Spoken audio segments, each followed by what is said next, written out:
All right. What's going on, everybody? Welcome to the live stream that we've got here today. If you're watching the replay, welcome to the replay. We're going to be jumping in and talking a little bit about interest rates and how they've fallen and what we expect to see here in the next couple of weeks, couple of days, couple of months with these, with this new interest rate drop. So the interesting thing about this is I think that there's a chance that interest rates are probably not going to stay where they're at. They've been extremely volatile as of lately, obviously rising very rapidly, and they've fallen back down, but they're now back down to a level that we just saw, maybe a couple of weeks ago, right? Actually, probably not a couple of weeks ago, probably more like a couple months ago, to be totally honest. But we're going to be taking a look at this report here. I'm just pulling up some statistics over here on my other screen, and we're going to be talking a little bit about what we expect to see now that interest rates have dropped down. So I heard from a couple of different lenders here in my market that I work with. They all saw interest rates drop anywhere from about 0.5% to 0.75%, depending on which loan product you're looking at. And we're also going to talk about some other loan products here. We'll jump into some Q&A. So if anybody's got questions, go ahead and drop it in the comment box. As always, that's a good thing to do. So that I can answer any questions you guys might have. So let me go ahead and do this. Let me share my screen. And we're going to share this and pull this over here. Let me do this actually. Let me just get rid of that. Get rid of those guys. Okay, cool. So here's what we're looking at here today. So this is the statistics for what we expect to see. I actually want to go over to the other, the news article first. So let me pull this up here. All right, here we go. So mortgage rates fall sharply to under 7% after inflation eases. Mortgage rates fell sharply Thursday after a government report showed that inflation had cooled in October. They're basically saying that the interest rates, the inflation numbers came in lower than they were expected to, and that then, affected what we saw in the bond market. So if you actually kind of look at this little graph right here, you can see they dropped down to about 6.62 on average for a 30-year fixed loan. So we're sitting at 6.62, which again, if we go back here, this looks like it was maybe at the beginning of October, there was a little drop here where we're at roughly that same level. And then as we go back here into the end of September, also at that 6.62 mark. So interest rates have come down a little bit. And again, this is on an average rate, right? So this is going to be, there's going to be people who are above this interest rate. There's going to be people who are below this. I'm getting quotes from my brokers right now, anywhere from 6.5% to 6.8%. But I'm also starting to explore and recommend to people that you should look at the bigger banks, right? If you're looking, or even just credit unions, right? Maybe go away from the brokers for a little bit. I'm a big believer in brokers. I think you're going to get a better experience. But if you're okay to, negotiate some extra time for closing, I think that potentially going with a big bank or a credit union could be another good option where you're going to potentially get another deal or a better deal on a potential mortgage. So with one of the credit unions that I work with, I've worked with these guys, Mountain America Credit Union. I've worked with them personally 6 or 7 times. They've done a lot of the loans for the rental properties that I have. And right now they're offering a couple different loan programs. They've got loan programs that offer a 6% interest rate, which is pretty crazy. They've got a few different options depending on what type of loan you're looking for. And their terms are really good. So I think if you get linked up with the right person, you can be in a position where you can actually get a pretty good loan still. Now, 6% is still high. That's still higher than the 3% we saw, but it's definitely better than the 6.62% that we're seeing over here as an average number. Just reading through this report real quick. So they did drop about 60 basis points. That matches the record drop at the start of the COVID-19 pandemic. The rate, however, is still more than double what it was at the beginning of this year. In turn, stocks of home builders such as Lennar, D.R. Horton, and Pulte jumped along with the broader market gains. So, we are expecting this to remain volatile. I still think there's going to be a lot of volatility when it comes to interest rates in this market.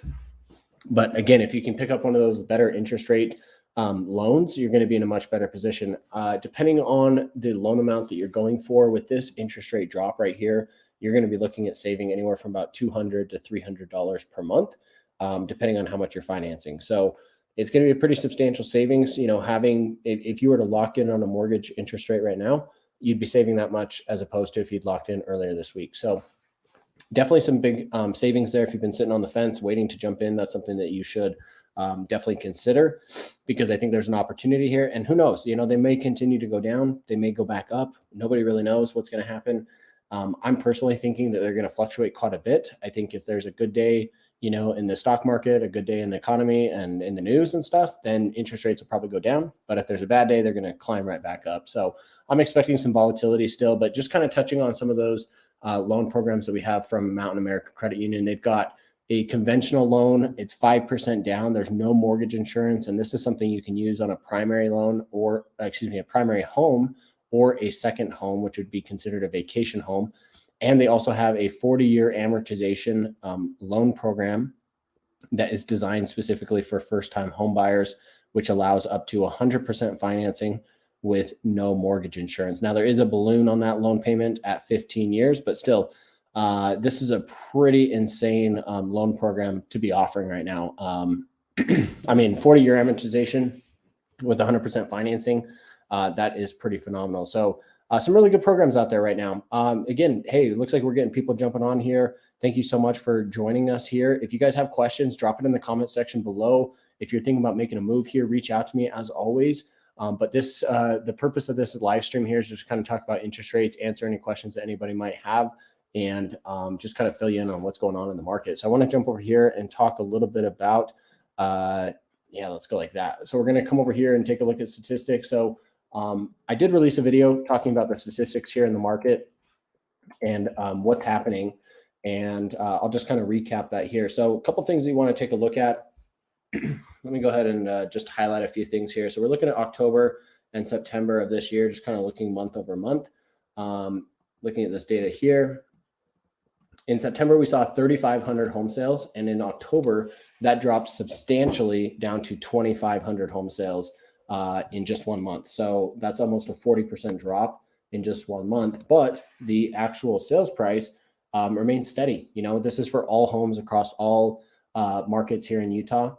All home types, all home prices, right? So the median basis here, home prices actually remain stable. So they did drop slightly from August going into September, but then dropped down, stayed steady going into October. So I think because of the interest rate hikes that we've seen from the Fed over the past couple of weeks and the past couple of months, I do expect that this is still kind of coming into the market, right? Because anybody who's closed on a home in October, they probably made that offer on that home in September. And so those higher interest rates did not quite affect them as much. So I still think that we're probably at least 1 to 2 months behind on this data here, but it's really interesting to see that the prices there kind of stayed, flat for the most part. If we come back here and look at October, usually sales will drop as we kind of go into the winter months. You can see October 2021, November and December, sales do drop just slightly. And then they, kind of fell off a cliff here in January, but that was just due to low inventory. But right here in October last year, prices were sitting at 460 and then kind of hovered there a little bit, a little bit of an increase here through the winter, but not as substantial as I think a lot of people think. We're actually sitting here October 2022 with a median home price of 490 compared to last year at 460,000. So pretty interesting information there. Days on market has definitely increased quite a bit. We're sitting at 36 days on market on average. So a pretty big increase there. And, we're still seeing people that are negotiating this column right here is showing how much how much is being negotiated off of that sales price when it comes to a home sale. So we're still seeing people negotiate 5, 6, 7, 8% off of the home, the asking price when it comes to making a purchase. So, hey, Sarah, thanks for jumping on. Alexi, I hope I'm saying that right. Glad you love the channel. You want me to talk about something? Maybe you can leave another comment here so I can see what that says exactly. But yeah, so if you guys have questions, drop a comment and we'll make sure to get to that and answer any questions you might have. But here in November, let's just take a look at this data right here for just a second and see how we're trending. So we're here on November 10th. We're 10 days into the month, which is roughly 1/3 of the way there. And let me see. Let me go like that so you can see that. Oh, it's not in the way. There we go. And we're sitting here. Prices are still relatively flat. We haven't seen increases or decreases with the sales that have happened so far this month. But sitting here at November 2022, 722 home sales in the market. If we just take a calculator, let me pull this up here. If we take this calculator, 722, we're roughly a third of the way through the month. If we times that by 3, we can estimate that we're going to be right around 2,100 sales for the month of November. However, we're going to lose a couple days because of Thanksgiving, but we will also see a slight uptick going into the end of the month. There's a lot of people who always try to close at the end of the month. So I do think this will probably be right around 2,100, 2,200 home sales for the month of November, which is, again, still a pretty substantial drop from October. I mean, if we go back to, let's say back to June, I mean, that's half of what we saw in June. It's almost half of what we saw in August.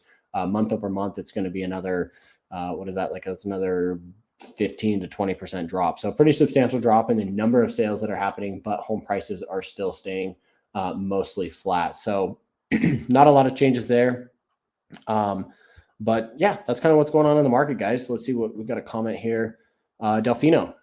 I'm looking at houses on Zillow. Why are asking prices more than the Zestimate? It varies from $50,000 to $60,000 difference. Yeah, that's a great question. So with Zillow, the way that they actually calculate that they come up with their Zestimate, it's basically their algorithm that determines, hey, here's what homes are selling for based on square footage. Here's what they're selling for based on the neighborhood, the potential view of the property, any unique features that it can pick up.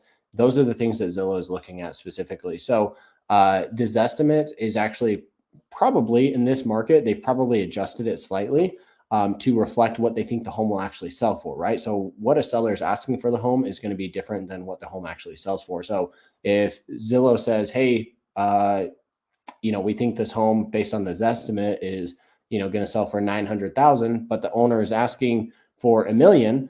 Well, that's where your difference is at, right? The seller's probably a little bit unrealistic. They're probably looking at, they're trying to buy a house they're trying to sell a house that's not really worth what they're asking for it. And that's why his estimate is coming in lower. So that's why it can vary from $50,000 to $60,000 difference. To be totally honest, nobody really likes this estimate, at least as real estate agents. It's very often can be very far off because it's a computer algorithm that is coming up with that. And that's just not a great way to look at real estate and look at how to value real estate. The thing with real estate is, people also like to look at price per square foot, which just doesn't really work because price per square foot doesn't take into account the age of the home. It doesn't take into account the features of the home, how nice it is inside. It doesn't take into account the view, right? You could have homes on one side of the street with an amazing view, overlooking the city. You could have homes on the other side of the street that don't have a view at all. But, if you're looking at price per square foot, they're going to vary drastically. So price per square foot is not a great indicator of, it'll give you a rough gauge, like, okay, here's what I'm paying per square foot for this home, but it's definitely not the, best way to calculate value when it comes to real estate. Same thing with this estimate. It's just not really a great option for, really getting a sense of what a home is worth. If you have questions about what a home is worth, if it's here in Utah, I'd love to, give you those answers and I can look up the house for you. I can, give you a sense of what I think the value is. If it's outside of Utah, then, reaching out to a local realtor is probably going to be your best bet to really get an idea of what a home is actually worth. So,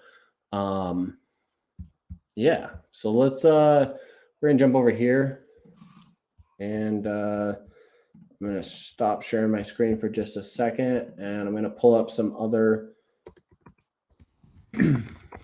another article here. And let's see, where's that one that I found that was talking about, yeah, here we go. So this is a good one.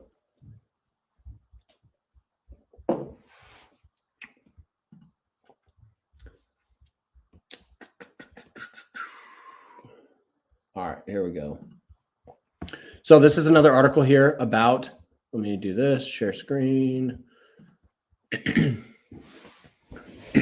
is another article here about Redfin laying off a lot of its agents as well as shutting down their iBuyer program. So Redfin, the online real estate broker, lays off 13% of its staff. The company also said it was shuttering Redfin Now, its home flipping service, as concerns grow about a slowdown in the housing market. There's already been reports of Zillow. Obviously they shut down their iBuying, flipping service about a year ago.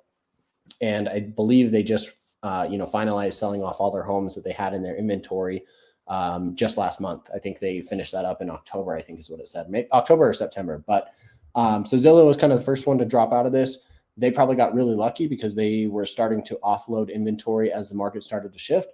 But other firms out there, such as Redfin and Opendoor, were not quite as lucky. They were kind of behind the curve when it came to this, and they're losing millions of dollars, tens of millions of dollars because of these changes in the market. I've seen numerous listings from Opendoor here in our market where the prices have dropped substantially. I mean, I saw one in Lehigh the other day where somebody was somebody sold the home to Opendoor. I don't know what that sales price was because it was off market, but Opendoor ended up listing the house for $825,000. They sat on the market for 5 months and ended up selling for $625,000. So they took a $200,000 loss. Now they might have only thought, hey, 825 is probably a stretch. If we can get 780, 750, we'll be okay. We'll make some money still. But they ended up selling at about 625. So a pretty massive price drop there. And that's coming across, all houses right now. They're having to drop prices substantially because these homes are sitting empty. They're not making any money, and they're basically burning a hole in the pocket of, these companies. So this article right here, real estate brokerage firm Redfin said on Wednesday it was laying off 13% of its workforce, which is the company's latest move to cut costs amid a slowing housing market.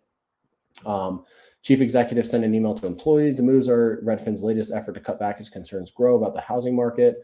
We just talked about interest rates. If you want to catch up on interest rates, you can go back to the beginning of this video to kind of catch up on that. But existing home sales across the country in September fell almost 24% from a year earlier.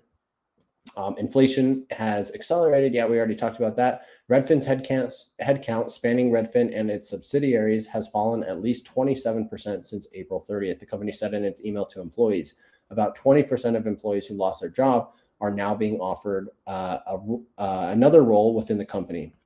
So there's a lot of people who are losing their jobs. There's a lot of real estate agents who are dropping out of the market. There's a lot of real estate brokers dropping out of the market. Basically right now, the market is kind of in turmoil, and people are, people are kind of scared about what's going to happen.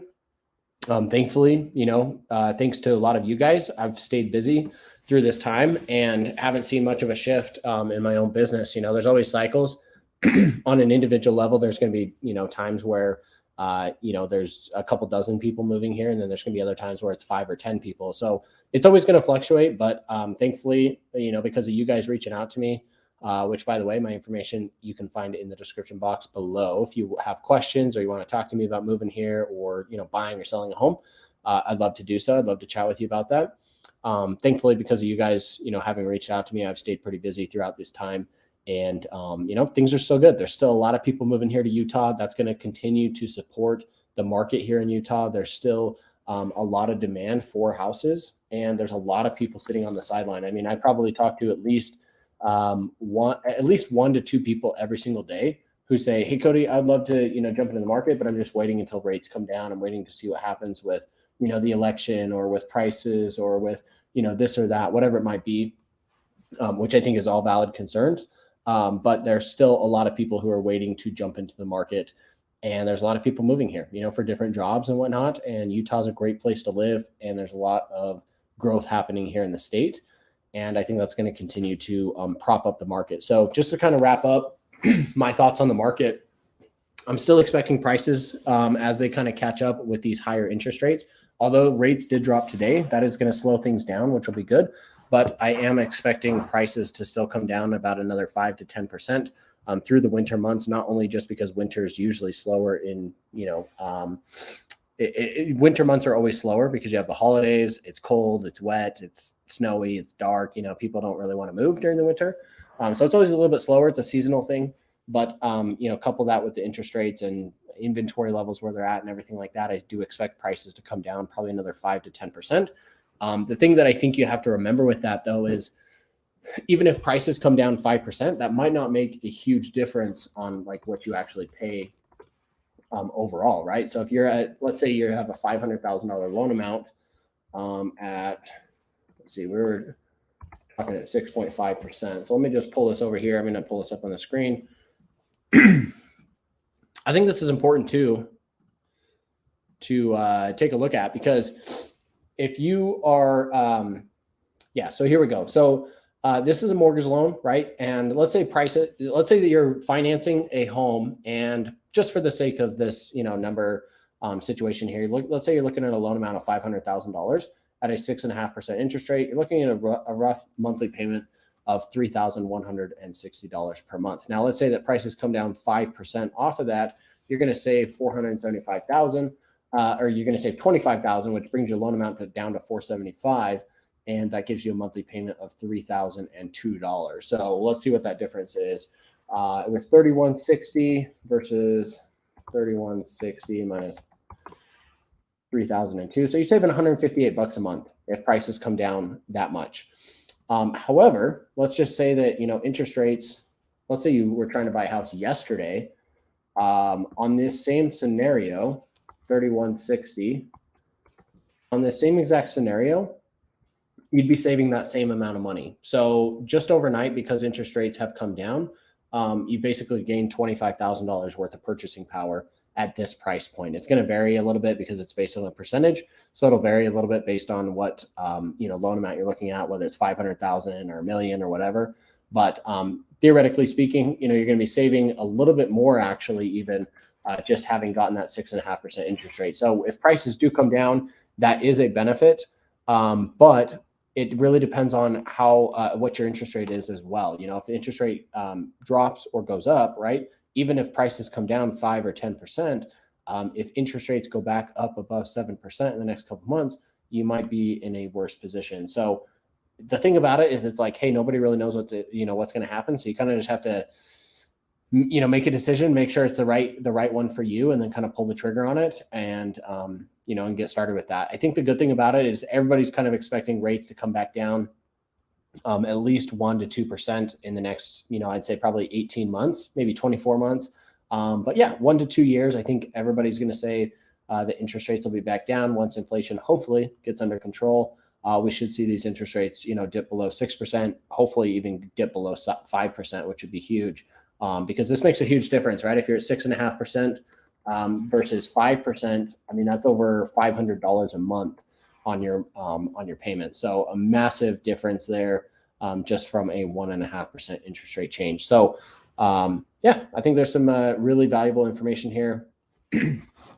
I do think that prices will probably continue to climb, probably not in 2023, but I do think they'll start to recover, and you'll see this, kind of come back around. Hey, what's up, Heath? Good to see you here. Have they started layoffs in Lehigh? I haven't heard anything about any layoffs here in the state. I don't know. Let's just do a quick search, see what pulls up here. Let's see here.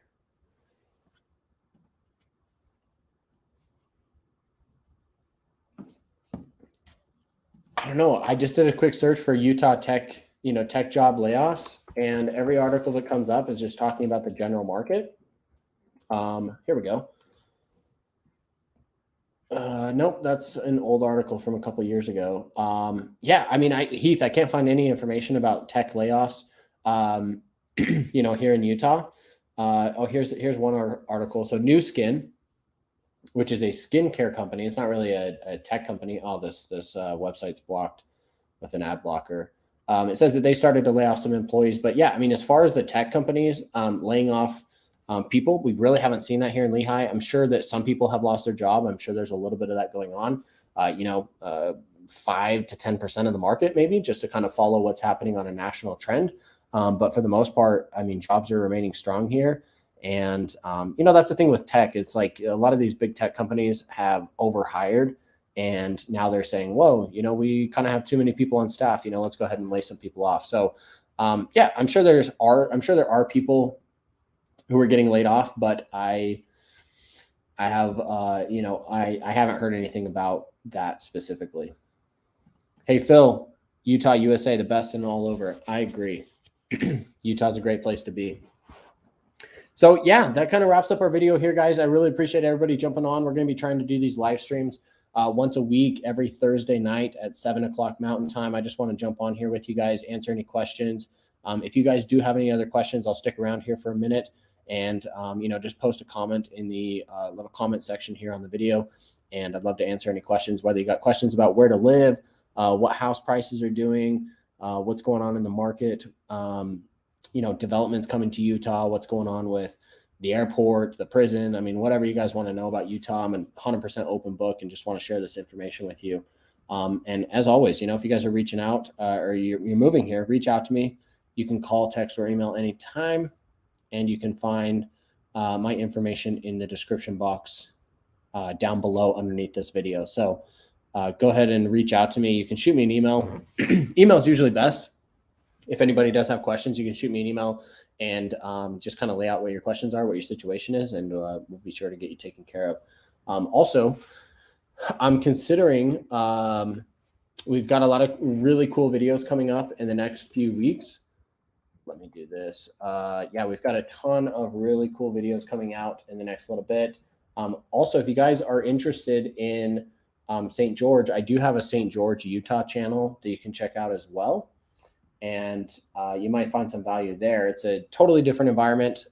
Me and my partner, my business partner down there, helps me with the business down there. So you can check that channel out. Just type in Living in St. George and you'll see me pop up there as well. But we really do have a lot of cool videos coming out here in the next couple of weeks. I mean, there's just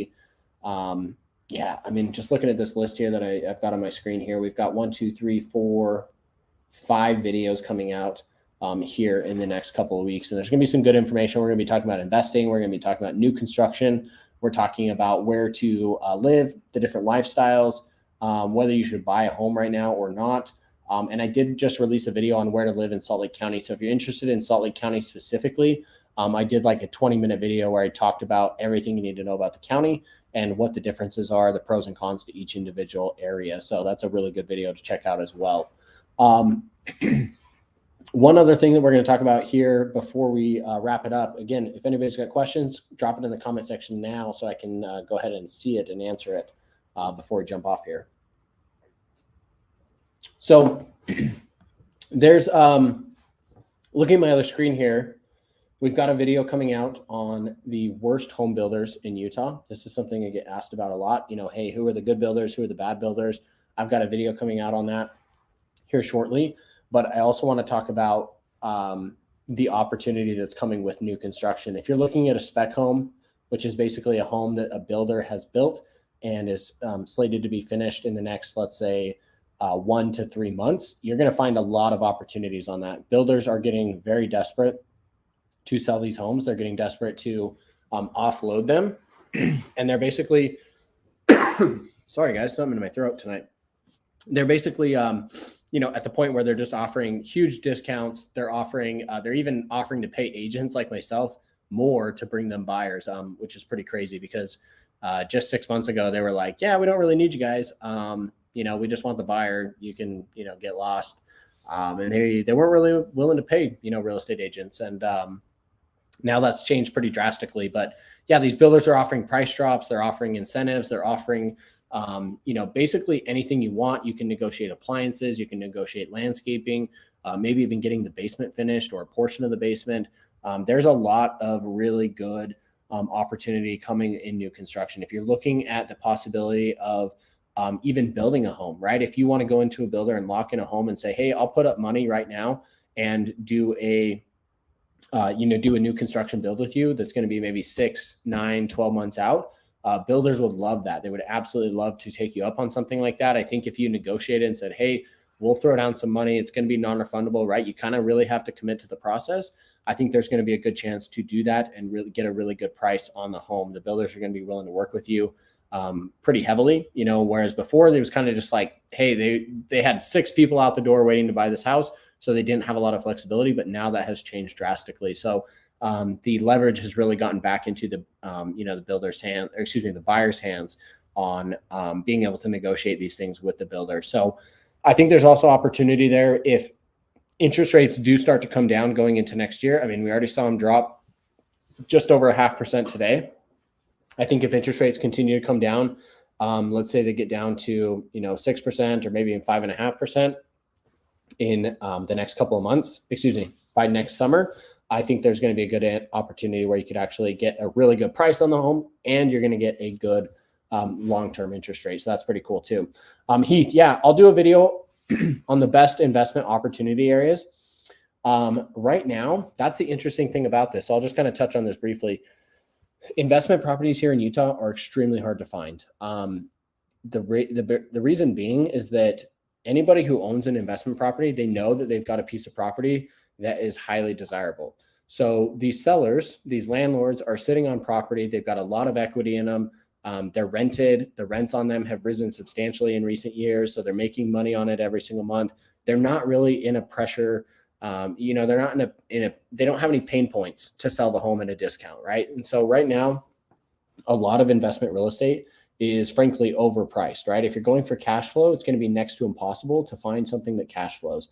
And it's a little bit tough to say, hey, it's going to be in this area or that area, because it really, frankly, just depends on the type of home and where it's located in order to, have an investment that's going to work. Now, when it comes to investing in an area that is going to have long-term growth, or if you're investing at a slightly higher price point, if you're looking at doing like Airbnb or short-term rentals, or kind of more the luxury market, there is still opportunity out there for something like that. I think that, kind of the upper end, higher, luxury market for rentals, I think there's going to be some demand there. If you got something in Sandy or Draper, South Jordan, maybe even Riverton, I think if you bought something, between 700 and 900 right now in the market, you could probably get a fairly decent deal and setup on it to where you can still have some cash flow as well as some long-term opportunity with it. If you're looking at like short-term rentals, you definitely want to be on the East Bench, near the ski resorts, or you want to be like in Park City. Any of the areas surrounding Park City would be good as well. I know you were kind of looking at that before, Heath, based on what we talked about. So that would be a good option as well. I mean, Park City is always going to be a super desirable area. So that's something I would consider if you're looking at investing, and going the short-term route, or even just having that long-term growth. The thing that I think is really important as well is looking at areas that are going to have where the jobs are at, as well as have something unique. So I think that Saratoga Springs, even though I'd say probably 40%, 50% maybe of the people that reach out to me are looking at moving to Saratoga Springs, it feels like I'm out there 3 or 4 times a week. There's going to be a lot of growth still happening in that area because it's so close to all the tech jobs. And the views out there are just absolutely phenomenal. And the area is brand new. I mean, everything there was built basically within the last 10 to 15 years. I was looking at lots the other day and, looking at some of these old pictures from when these lots sold just 5-6 years ago when there's not a single thing around. Now there's an entire neighborhood in this area. So it's pretty crazy to see the growth. But yeah, there's going to be some different areas like that. So I'll make a video kind of outlining, this a little bit more formally, but that's kind of just spitting off the top of my head, some different thoughts here and whatnot. So yeah, thank you for the question on that. All right, guys, I'm going to stick around here for just a couple more minutes. If you have questions, drop it in the comment section. If you want to learn or just kind of get up to date on interest rates and what's happened in the market, you can go back to the beginning of the video here, and that's where we talk about all of that.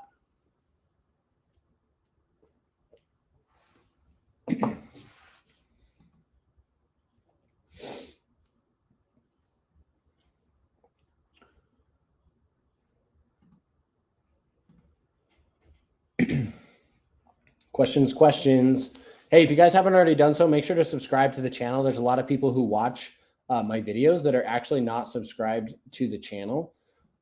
Just click that subscribe button, click that little bell that pops up on there. That'll notify you whenever I release new videos. That will notify you when those new videos come out, so you can kind of stay up to date on what's happening here in the market. So I'm not seeing any other comments come through. So we might go ahead and wrap this up here. Thank you guys so much for jumping on with me here. If you have questions, you can always email me or call or text. That's fine too. Sometimes, I always try and pick up and answer if I can, but sometimes I can't. So usually email. But just get in touch with me. Shoot me a message, and we'll make sure to set aside some time to chat about what your situation is and whether it's the right time to buy for you or whether you should wait. We can kind of talk about that. I'm an open book. I'll just shoot it straight, tell you exactly how it is. But yeah, thank you guys so much for jumping on here with me. Stay tuned. We got another video coming out tomorrow. And then Tuesday at 5 o'clock Mountain Time every single week, there will be a video there for sure. So thank you guys so much for watching. We'll catch you all in the next one.